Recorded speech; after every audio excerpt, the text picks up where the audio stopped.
मणिपुर में अब तक हालात सामान्य नहीं हुए हैं और यही वजह है कि केंद्र सरकार की चिंता बढ़ती चली जा रही है। हाल ही में संघ प्रमुख मोहन भागवत ने भी मणिपुर के स्थिति को लेकर चिंता जताई थी और कहा था कि साल भर से लोग वहां शांति का राह जो रहे हैं, लेकिन अब तक कोई ठोस कदम उठाया हुआ नहीं दिखाई पड़ता। और यही वजह है कि नई सरकार के गठन के बाद एक बार फिर केंद्रीय गृह मंत्री मणिपुर के मामले में एक्शन में दिखाई दे रहे हैं। यह एक्शन कितना सफल होगा ये तो वक्त बताएगा, लेकिन फिलहाल अमित शाह लगातार मणिपुर के मसले पर चर्चा कर रहे हैं।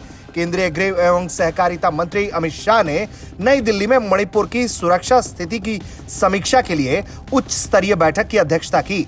केंद्रीय गृह मंत्री ने कहा है कि पीएम नरेंद्र मोदी के नेतृत्व में भारत सरकार मणिपुर के लोगों की सुरक्षा सुनिश्चित करने के प्रति पूरी तरह प्रतिबद्ध है। अमित शाह ने मणिपुर में शांति और सौहार्द बहाल करने के लिए केंद्रीय बलों की रणनीतिक तैनाती करने को कहा है। साथ ही आवश्यकता पड़ने पर बलों की तैनाती बढ़ाई जाने की भी बात कही। गृह मंत्री ने राहत शिविरों की स्थिति की भी समीक्षा की है और भोजन, पानी, दवाइयां और अन्य बुनियादी सुविधाओं की समुचित उपलब्धता के निर्देश दिए हैं। गृह मंत्री ने कहा है कि हिंसा करने वालों के खिलाफ कानून के मुताबिक सख्त कार्रवाई करने के निर्देश भी दिए हैं। अमित शाह ने मणिपुर के मुख्य सचिव को विस्थापित लोगों के लिए उचित स्वास्थ्य और शिक्षा सुविधाएं सुनिश्चित करने और उनका पुनर्वास करने को कहा है।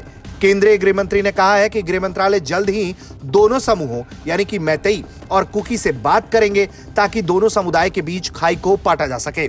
हालांकि मणिपुर की जो स्थिति है वो बिल्कुल सामान्य नहीं दिखाई पड़ती। हाल ही में मुख्यमंत्री को निशाना बनाए जाने की बात हो या फिर हाल में सेक्रेटरिएट पे लगे आग की बात हो, हर जगह इस तरह की स्थिति बनती हुई दिखाई दे रही है जहां दोनों गुट आपस में भिड़ते हुए दिखाई पड़ते हैं। लगातार ये बात कही जा रही है कि मणिपुर को शांत करने की जरूरत है, दोनों समुदाय में सौहार्द बनाने की जरूरत है, लेकिन ये असल पहल किसकी तरफ से किया जाएगा ये देखना होगा और कौन सा समुदाय दिल बड़ा करके सामने आएगा, बैठकर बात करेगा, क्योंकि इस वक्त दोनों ही समुदाय एक दूसरे के खून के प्यासे नजर आते हैं। ब्यूरो रिपोर्ट, भारत तक।